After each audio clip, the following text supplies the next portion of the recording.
From Fox 5 News, this is Good Day Atlanta at 8 a.m.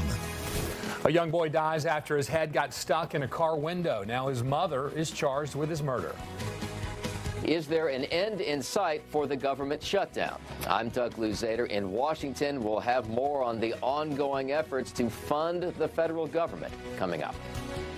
Good morning, everyone. Good Thursday morning. Welcome to Good Day Atlanta at 8. I'm Buck Lanford. And I'm Natalie McCann. Good morning to you. Good morning to you. Good morning, Natalie. We're going to check in with Fox 5 Storm Team meteorologist Joanne Feldman for a look at our forecast because it is a perfect forecast. Yes, so beautiful. A perfect fall day all the way around from start to finish. So let's talk about where we are now and where we will end up by this afternoon. A cool start, noticeably different from yesterday because the temperatures are down and the humidity is also.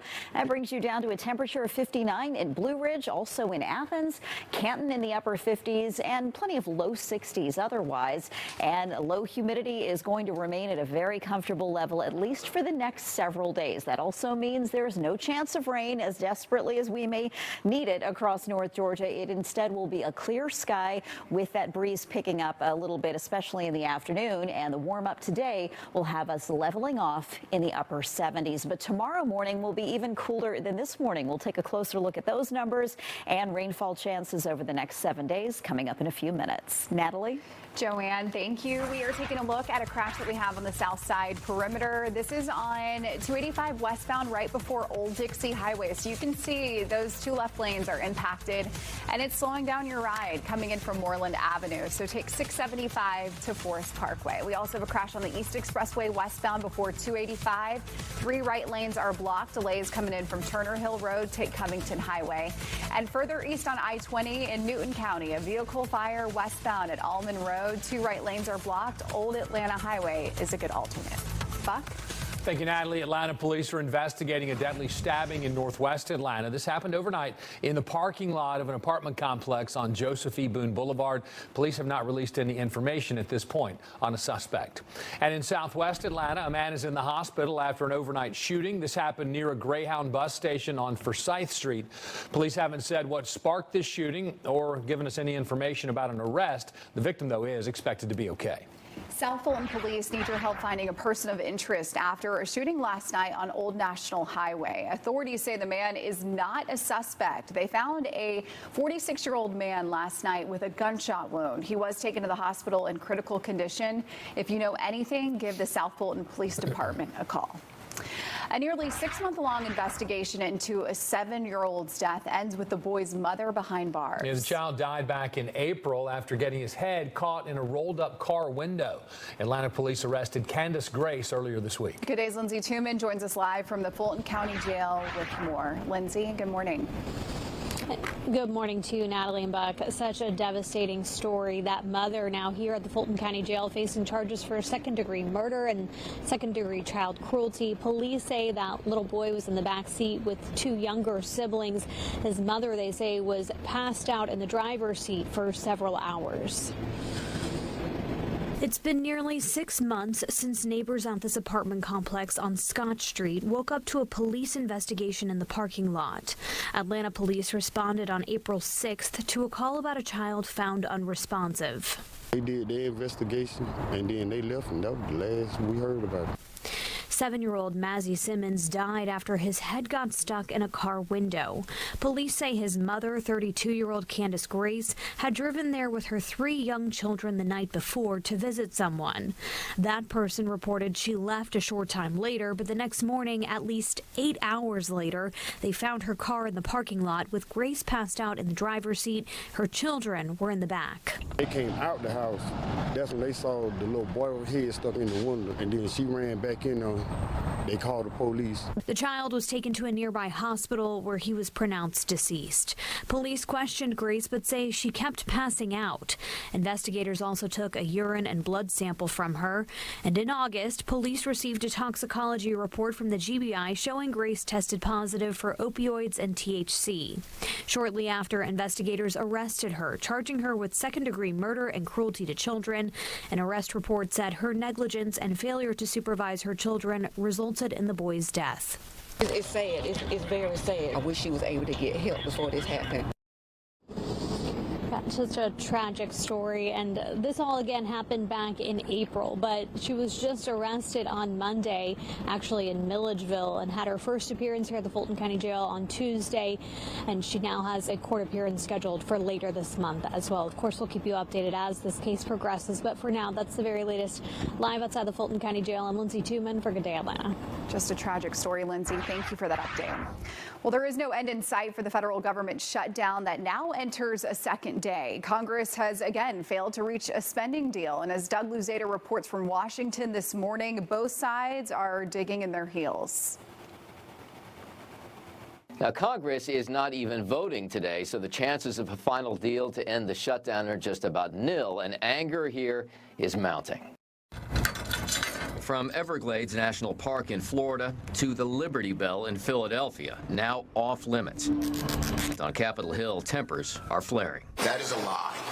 They are lying. Senate Minority Leader Chuck Schumer angrily responding to Republican claims that Democrats are holding government funding hostage to provide health care for illegal immigrants. They want to return all those ineligible people back to the rolls, and many of them are illegal aliens. That is a fact. The Democrats dispute that as they push to renew what were supposed to be temporary COVID-era subsidies for health care premiums. So we're fighting to protect the health care of the American people, to strengthen it, and to stop Republicans from continuing to gut it in ways that they've been doing all year. Well, I'd rather be us than them right now.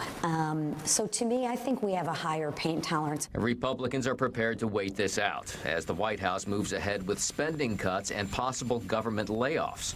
Some moderates are trying to find an off-ramp. The conversation we're having is just a beginning conversation about what a compromise could look like. And there is at least some bipartisan optimism. But I actually don't think it's going to be that long of a shutdown. We're anticipating that this shutdown issue will be resolved well in advance of our next paycheck.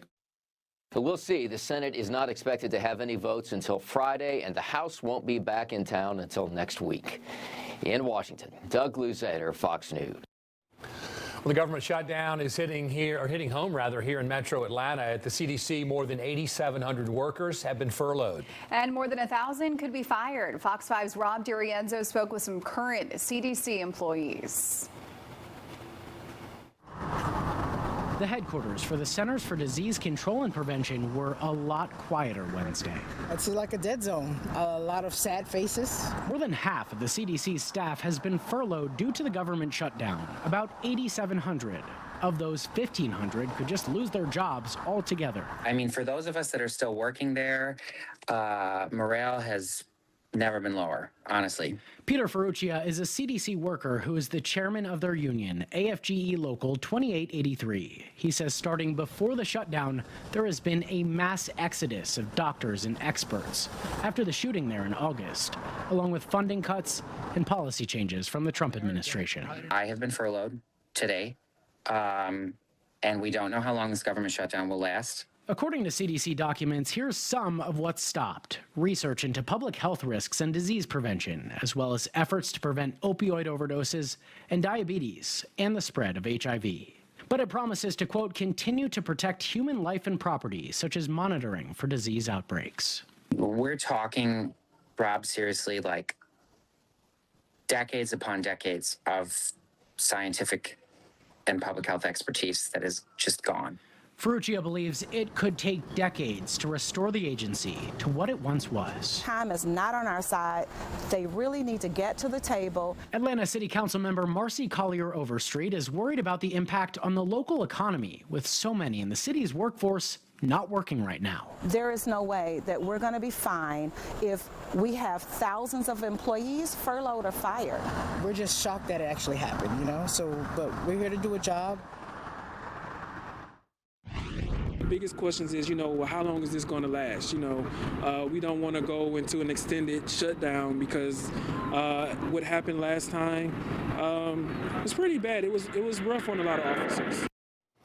The shutdown has also impacted airport workers. Thousands of TSA workers, air traffic controllers, and other essential workers are now working without pay.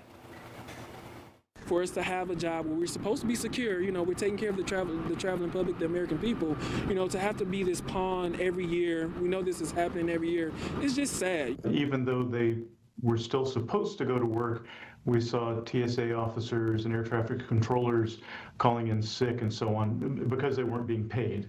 So it just becomes more tense for them as time moves on. In a statement, the National Air Traffic Controllers Association said, quote, "At this critical juncture, it is more important than ever that we rise to the occasion and continue delivering the consistent high level of public service we provide every day." New this hour, the government shutdown could delay Kilmar Abrego Garcia's immigration case. The Department of Justice reportedly filed a motion Wednesday looking to pause all deadlines in the case, citing the lack of funding. The DOJ says attorneys and employees of federal defendants can't work during the shutdown. The filing says Abrego Garcia does not agree with the pause. A hearing in the case is still set for Monday, pending a ruling.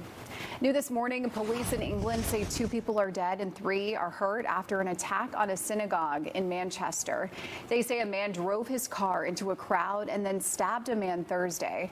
The suspect was then shot by police. It happened at the Heaton Park Hebrew Congregation Synagogue on Yom Kippur, the holiest day of the Jewish calendar. The British Prime Minister says he is beefing up security at synagogues across the UK. 8:11 is now your time.